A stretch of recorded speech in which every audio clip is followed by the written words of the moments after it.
Having and using muscle is one of the most effective ways to slow the whole aging process. Now, after age 30, you lose as much as 5% of your muscle mass per decade. But muscle is the organ of longevity. It's the currency of longevity. Those with lean muscle tend to live longer. Welcome back to another episode of the Doctor's Pharmacy and Health Bites, where we take juicy little bites into current health topics. I'm Dr. Mark Hyman. Today, we're going to talk about an important topic that has transformative effects on your health: weight training. Now, I'm not talking about being a musclehead in the gym and getting Arnold Schwarzenegger muscles. I'm talking about building strength and why that's important. And it's important because we have this enormous rise in metabolic health issues. And it's so important to understand why our metabolism is busted and how strength training and building lean muscle can be a transformative game changer for your health. Now, here's the exciting part.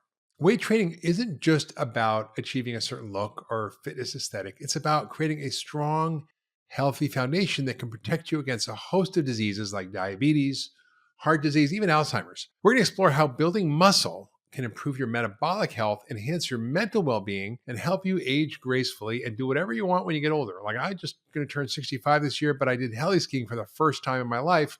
And I could do it because I'm strong. And I want all of you to have that opportunity too, not to go, oh, I'm too old, I can't do that. That shouldn't be in your sentences that you use at all. In fact, my favorite guy on Instagram is a guy called Alain Gustave, who's like 78 and ripped. I'm jealous, actually. Now, the benefits of strength training are profound, and the science really backs it up. So coming up, I'm going to break down the basics of resistance training, how to make it accessible and manageable no matter what your fitness level. I'm going to also talk about practical tips and strategies to help you get started, to stay motivated and see real results. So stay tuned as we unlock the incredible benefits of weight training for your body and your mind. Now, why is it important to focus on strength training or resistance training or weights or body weights where you have to build muscle? Why is that important? Well, we have a metabolic health crisis.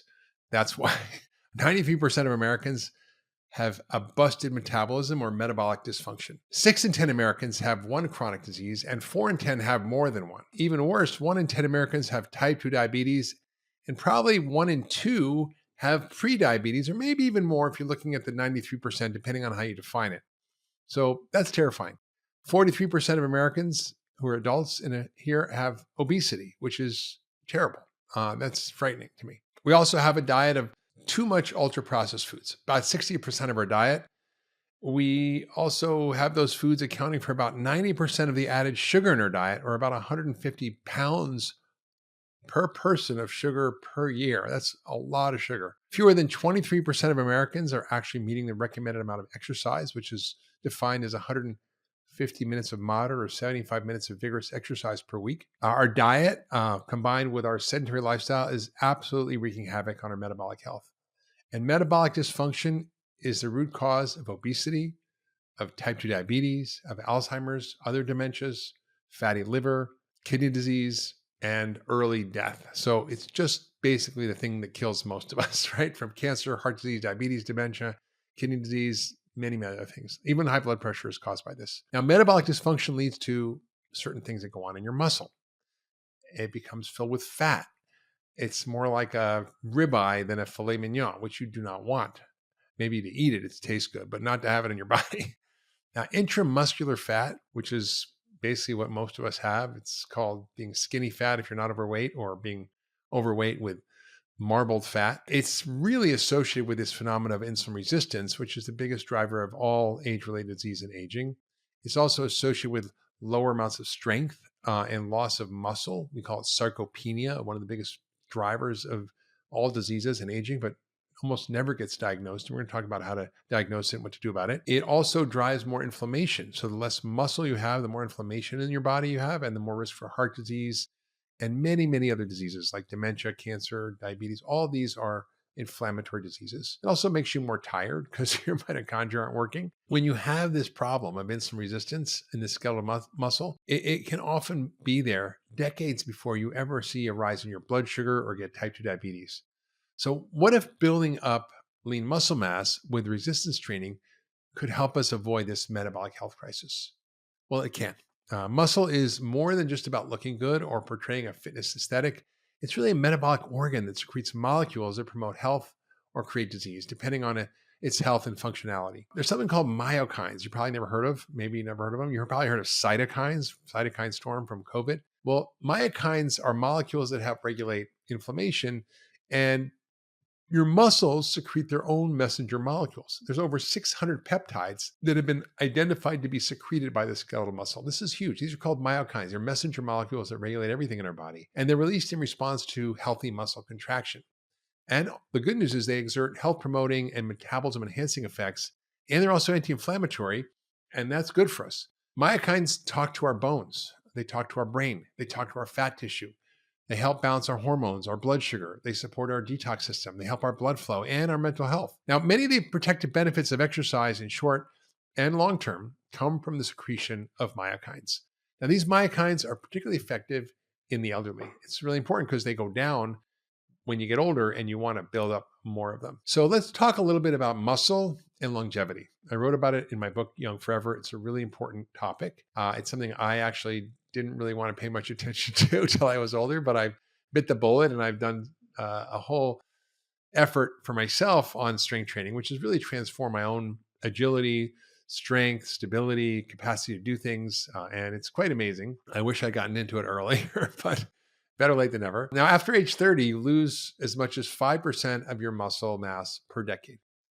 Most men will lose 30% of their muscle mass in their lifetime. That's a lot. But muscle is the organ of longevity. It's the currency of longevity. Those with lean muscle tend to live longer. Those with more lean muscle tend to live longer.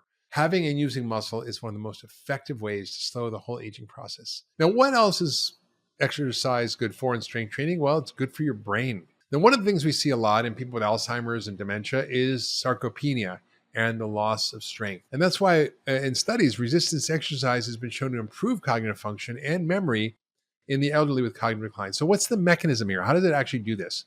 Well, it boosts something called BDNF. That stands for brain-derived neurotrophic factor. It's like miracle grow for the brain. Now, in human studies, resistance exercise for about 12 weeks to about 6 months has been shown to increase this BDNF, or brain-derived neurotrophic factor. And that promotes neuroplasticity, which is the reorganizing, rewiring of your brain's neural networks, which is good, connections between brain cells. It also helps stimulate neurogenesis, which is the formation of new nerve cells. So basically, you get new brain cells and you get better connected brain cells that are smarter. One study found much higher levels of BDNF even just after one resistance training session. That's not bad. Now, it also reduces the expression of pro-inflammatory cytokines that are bad for your brain. Exercise also enhances the clearance of something called amyloid beta plaques, which is one of the known pathologies of Alzheimer's. And it doesn't just hold up for older folks, right?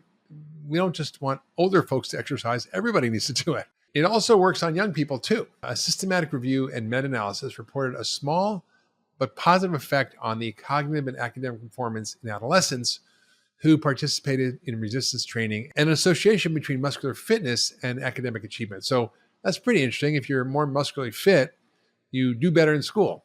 Not bad. The same has been reported for university students.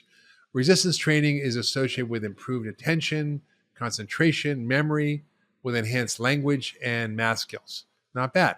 And the way it works is it's regulated by the production of certain neurotransmitters and neuromodulators, things that affect your brain function that are resulting from exercise, like lactate, BDNF, something called IGF-1, which is a growth hormone regulator, vascular endothelial growth factor, or VEGF, which helps your blood vessels stay healthy, acetylcholine, which is a neurotransmitter, dopamine, epinephrine, serotonin, all these are neurotransmitters. So that's all good. It also increases blood flow in the brain. Now, there is something called the healthy user bias, so that may be a factor, but maybe it's the students who do resistance training tend to be more physically active. Maybe they eat healthier. Maybe that's why they're doing better in school, possible, but I guarantee you exercise is having a role. What else is strength training and exercise good for? Well, your mental health. We know that resistance training has antidepressant effects, and research actually tells us that exercise is as or more effective than counseling or medication for alleviating depression or anxiety. That's pretty damn good. So better than counseling, which makes you cheaper, and better than medications, which often have side effects. In fact, one review published in the British Medical Journal included more than 1,000 randomized clinical trials. There are about 128,000 people in those trials. It was the most comprehensive study on mental health and exercise ever done. And what they found was moderate intensity and what we call HIIT training, which is high intensity interval training, offered more mental health improvements than lower intensity exercise. So workouts weren't long, just 30 minutes daily, most days of the week. And I did one this morning. It was a super high intensity workout with bands and strength training, where I also did cardio as part of it because I'm doing it very quickly. And you get your heart rate up, like mine was up to 167. All that counts. Now, all types of physical activity were helpful, but resistance training offered the biggest benefit for depression. Now, studies report greater self-acceptance.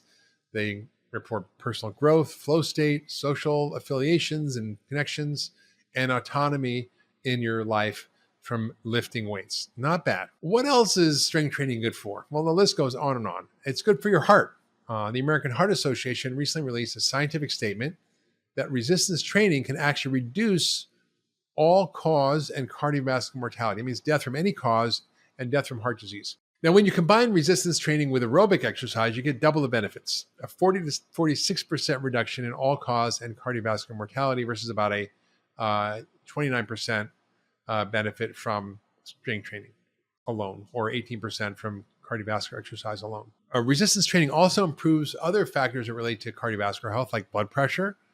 It reduces your diabetes risk. It improves your triglycerides and cholesterol.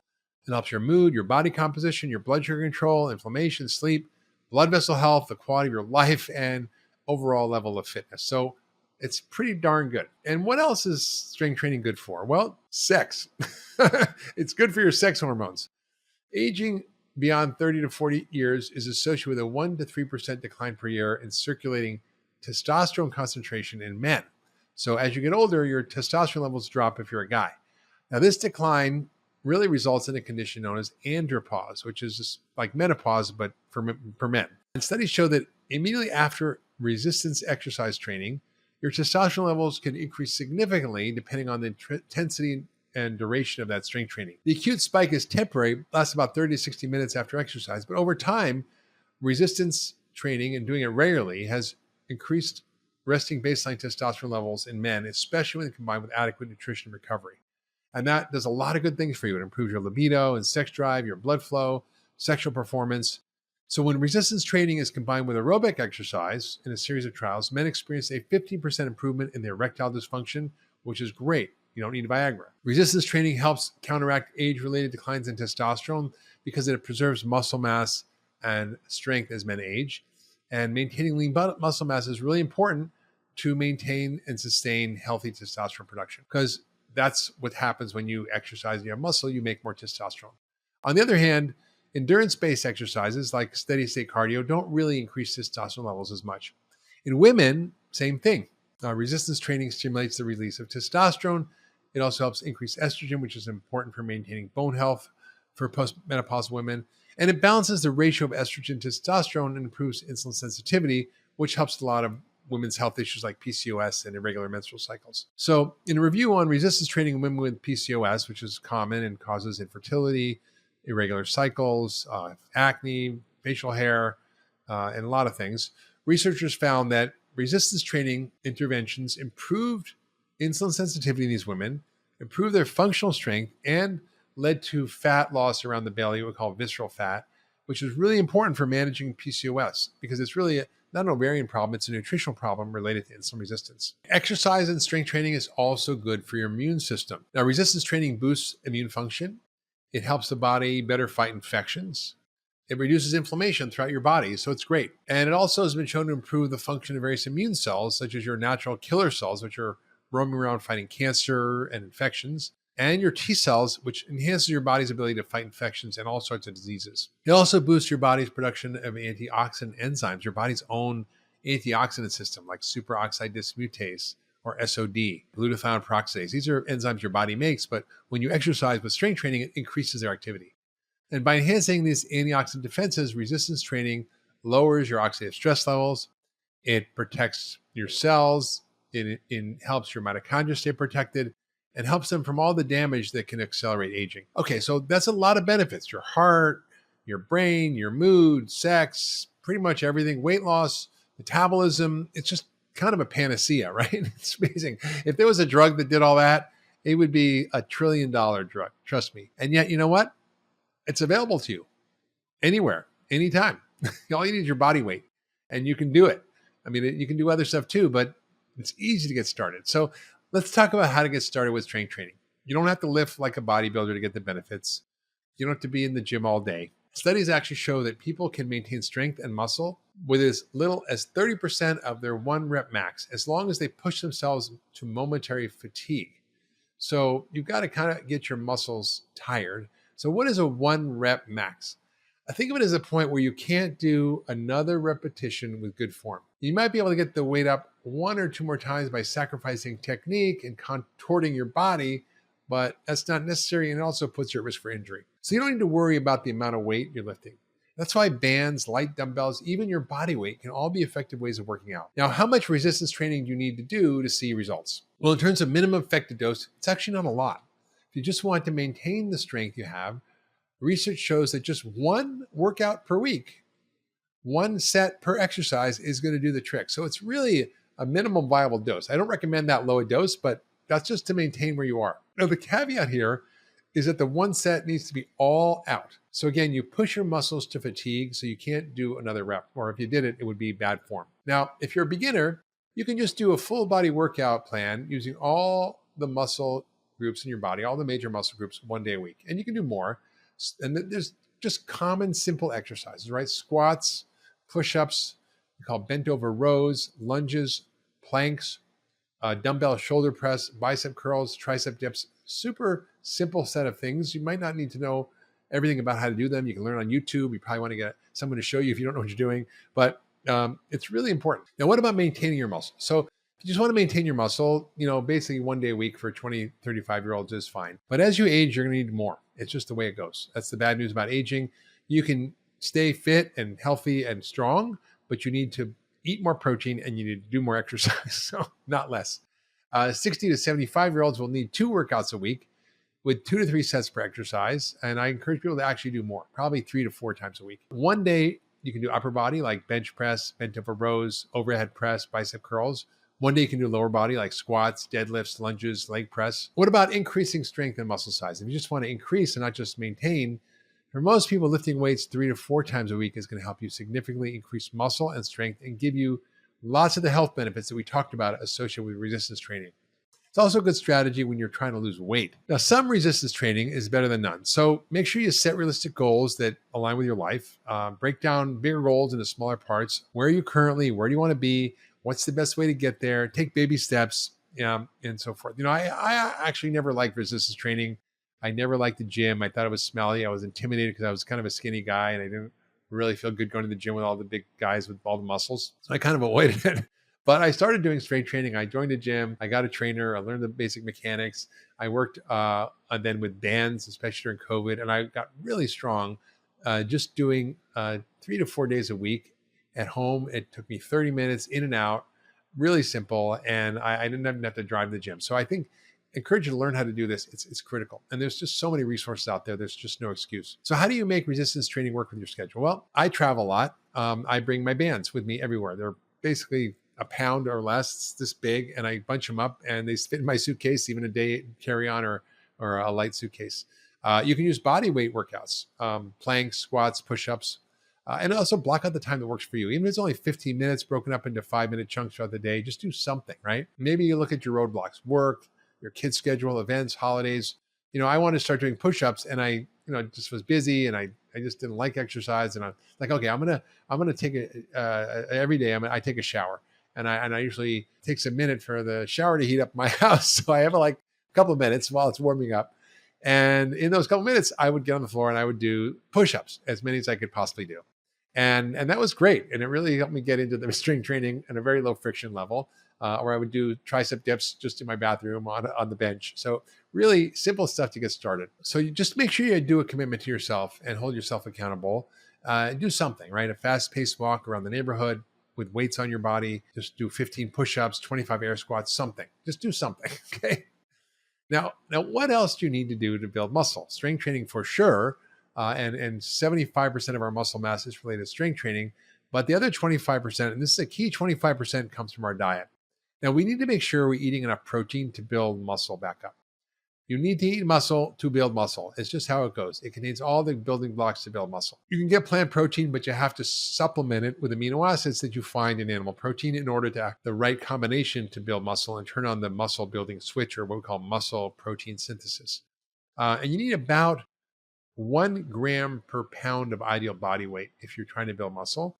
You can do 0.7 if you're already there and maybe you don't need as much, but basically 0.7 to 1 gram per pound of ideal body weight is what you want to do. If you don't like working out at the gym, which I don't really like, try other things. You can do rucking. It's probably the best exercise most people don't know about. That's putting a backpack on with weights. It adds loads for your muscles and bones, increases demand on your heart for a brisk walk. So it's great. And it's been shown to be helpful for back health, and it doesn't require a lot of special skills. You just get a weighted vest or something that actually maybe is better. You can throw weights in a backpack. That can be a little hard on your body sometimes. And just go for a hike somewhere where there's mountains or hills. Yoga also can be helpful. I did a lot of yoga for my life. I didn't find it to build a lot of muscle, but if you're really aggressive with it, I think you can. Now, does all this sound too intimidating? Maybe you don't have enough time in your schedule. Maybe you can try exercise snacks. Now, what are exercise snacks? Well, exercise snacks are isolated bouts of vigorous exercising lasting about less than a minute and then performed periodically throughout the day, just like snacking, right? But this is a good kind of snack. Exercise snacks can help offset the effects of sitting all day. Now, the feasibility and time efficiency of exercise snacks makes them really suitable for incorporating between activities of daily life, right? And it alleviates the need for planning and allocating all kinds of leisure time for structured exercise. So every hour, maybe have 10 to 20 air squats, stand at your desk, get your heart rate up by going for a brisk walk, take the stairs, bring resistance bands to your office, do all those things. It's all possible to incorporate into your life. So bottom line here, folks, is that if you're a human being, you got to build muscle. We evolved using our bodies. When we don't use them, they disintegrate and dissolve. And that leads to rapid aging and a whole host of diseases and adverse health outcomes. And it's entirely preventable. And like I said, my heroes on Instagram, I don't really want to look at Instagram that much, but my heroes are the older bodybuilders and weightlifters. I'm just so amazed. I saw some 90-year-old guy deadlifting like 400 pounds. I'm just blown away. So we have the capacity. We just have to use it or we lose it. And if we get the problem of sarcopenia, it's the beginning of the end for us. So I hope you got the message and you'll take it seriously. So that wraps up today's episode of Health Hacks. I hope you're excited as I am about the incredible benefits of weight training. Remember, just incorporating 150 minutes of moderate exercise every week can significantly impact your health. And thanks to weight training, you can improve your insulin sensitivity, you can reduce the risk of chronic diseases like diabetes and heart disease, and you can promote the secretion of these things called myokines, which are amazing. They have anti-inflammatory effects on the body and many other things. And regular resistance training can help you maintain strong bones, supports cognitive function, boosts your mood, and lots of other good things, even helps your sex life. So keep tuning in for more insights into how you can take control of your health in ways that empower and rejuvenate. Thanks again for joining me today, and see you next Friday for another juicy episode of Health Bites. If you loved that last video, you're gonna love the next one. Check it out here.